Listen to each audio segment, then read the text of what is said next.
longest-running program in the history of 77 WABC, Religion on the Line, with Rabbi Joseph Potasnik and Deacon Kevin McCormick. The shaking drove his Cadillac. He went cruising down the bill. The prison was standing on the radiator grill.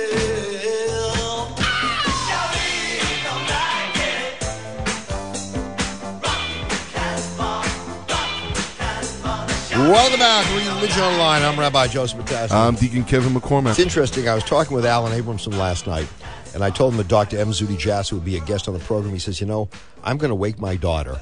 I want her to hear him because he really is a great representative of his faith tradition, who takes a stand, who says what needs to be said, especially when others are silent. Good morning, Dr. Jasser.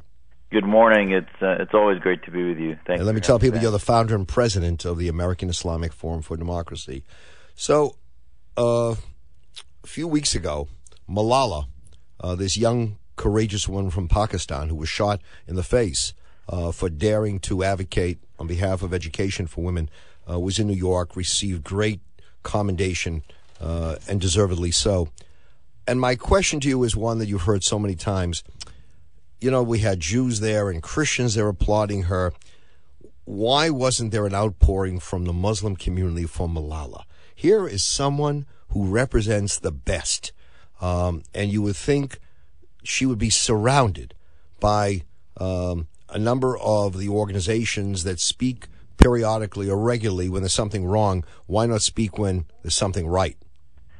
Well, I think if you look at the movement to give her the Nobel Peace Prize, it was led by many Muslim reformers. In our coalition, for example, Tariq Fatah from Canada ended up nominating her, and then ultimately she received an honorary Canadian citizenship. You find women's reform leaders from all over the Muslim world who had taken on Malala's case as sort of emblematic of the plight of women, not only in Pakistan but throughout the Muslim world. Raquel Saraswati, who works with us closely at the American Islamic Forum, wrote a piece at our website at AIF Democracy talking about the travesty of her being ignored. Right. For the, no, but you didn't see CARE. You know the usual suspects. You certainly spoke out, and as you mentioned, others. But where was CARE, and where were some of the others that I always see at the protests? Well, I think this is why she didn't get the prize. If you look at the Islamist groups, from the Taliban sympathizers to those in the West, said that she was sort of the poster child of Western imperialism and colonialism. They found some way to denigrate what she stood for because she ended up getting rehab care in the UK, and it was just really abysmal and I think disgraceful at some of the comments made at the Huffington Post and elsewhere by some of the leaders associated with these groups, these Islamist groups, who'll do anything to denigrate people in our own societies as Muslims who are courageous enough to stand for the plight of women. And this was a teenager, a young girl who now is 16, who had the courage to blog about the plight in the Swat Valley in Pakistan. I mean, this was no shrinking violet, and yet ultimately, because the Islamists didn't take her on, because the Islamists didn't want to endorse her activities as being something for freedom, and because she countered Islamism and the Taliban, they wanted to minimize her impact. And certainly the Nobel Committee proved that they're part of the Islamist enterprise. They, in 2011, gave it to another lady who was part of the Brotherhood in Yemen that called Morsi a month ago an Arabian Mandela. This is the type of people who Nobel honors. And now I'll tell you, as a Syrian, to see them give it to the Organization for the Containment of Chemical Weapons, I find to be a laugh in the face of Syrians who now are continuing to be suffering from a genocide. It's just a confluence of issues with Malala that are demonstrative of the pathology our world sits in today.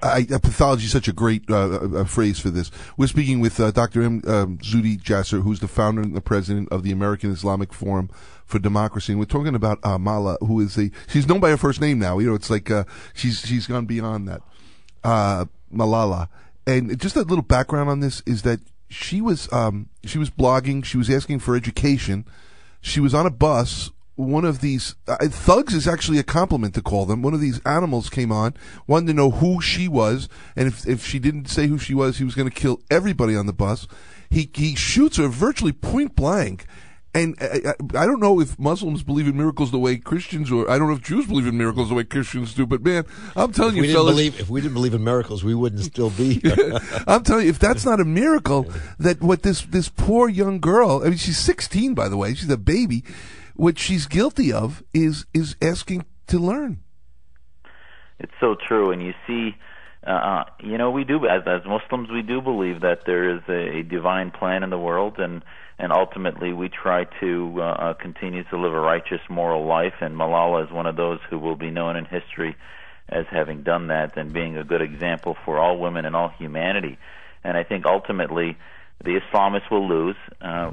Humanity will pay a large price, as we're seeing in Syria now. The Islamists exploit everything wherever possible. They're exploiting the plight of freedom there. And in Egypt, we saw it also. But ultimately, in humanity does rise up against it. I do believe that we will win against the Islamists. But the question is as long as the free world continues to let the Islamists change the narrative of courageous women like Malala, which is what they did, from the Nobel the Nobel Committee ignoring her to really some of the. It is. I would ask people to look at things like what Mr. Baig wrote in London about her, or what a lady by the name of Sophia Ahmed wrote about her. It's really disgraceful what some of the Muslims are writing about her, and they get more attention because they're funded by petrodollars and Islamist interests globally. And then meanwhile, people say, where are the moderate voices? Well, we've been screaming from the rooftops about Malala, and actually this is a case where both bipartisan left and right media paid attention to Malala, but still she didn't get the attention. But you know what? I read your column, because I always read what you have to say, because I think that's where people should be. And I say, here's a clear, defining moment. And this is an opportunity for people to come forward to stand with you, because the difference could not be any more blatant.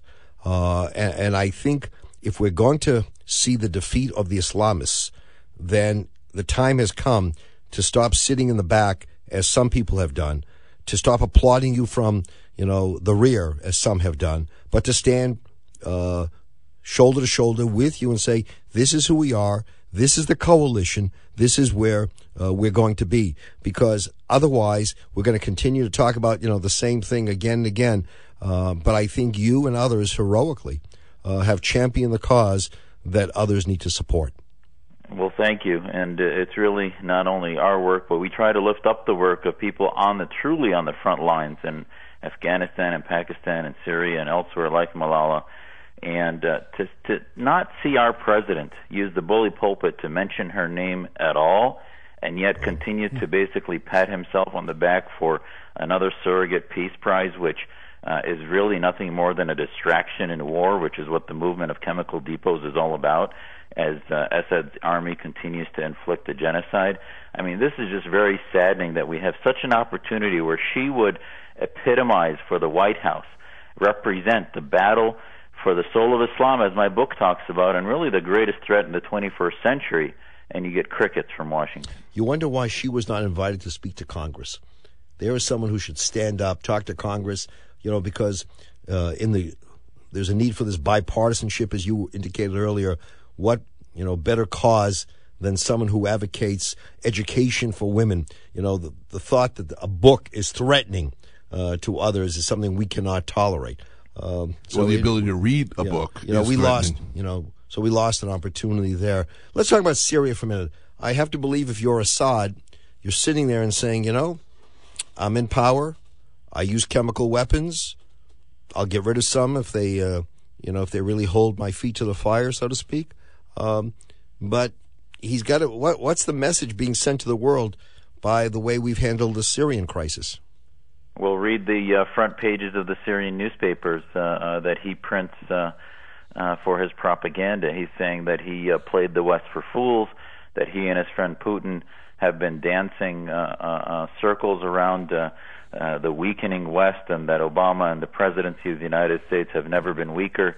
and that ultimately the only thing that's been harmed is his ability to inflict damage upon the Israeli citizens, and that ultimately he can always replenish those capabilities in some other means beyond chemical weapons. So, this is what he's saying in Arabic, trying to reinforce his army and tell them that he hasn't lost the war. No different than Saddam did, but Assad is a bit smarter.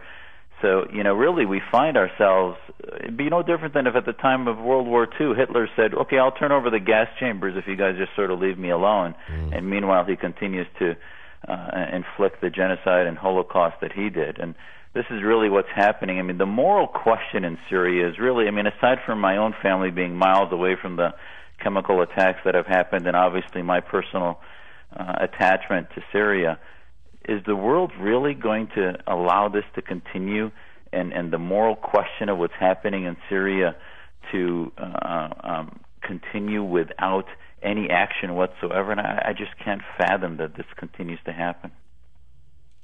Well, you know what? I think to myself, and this is how we're treating Syria. Imagine with Iran, where you have nuclear weaponry at their disposal. And if there's no accountability, if no serious accountability, but we're just going to go through these cosmetic kinds of actions, then where are we? And Assad has controlled the narrative. Ribal al-Assad, Rifat Assad's son, wrote a piece in the Huffington Post saying that, well, Assad is one of the last warriors against Islamism because of Al-Qaeda, etc. Well, wait a minute. He's getting nurtured from Iran and Hezbollah. He wouldn't exist today. The war would have been over had it not been for the biggest Islamist threat in the world providing nutrition and sustenance to Assad's military. So this is really a non-narrative that he's using to confuse the West when, in fact, he's divided Syria now into a sectarian war.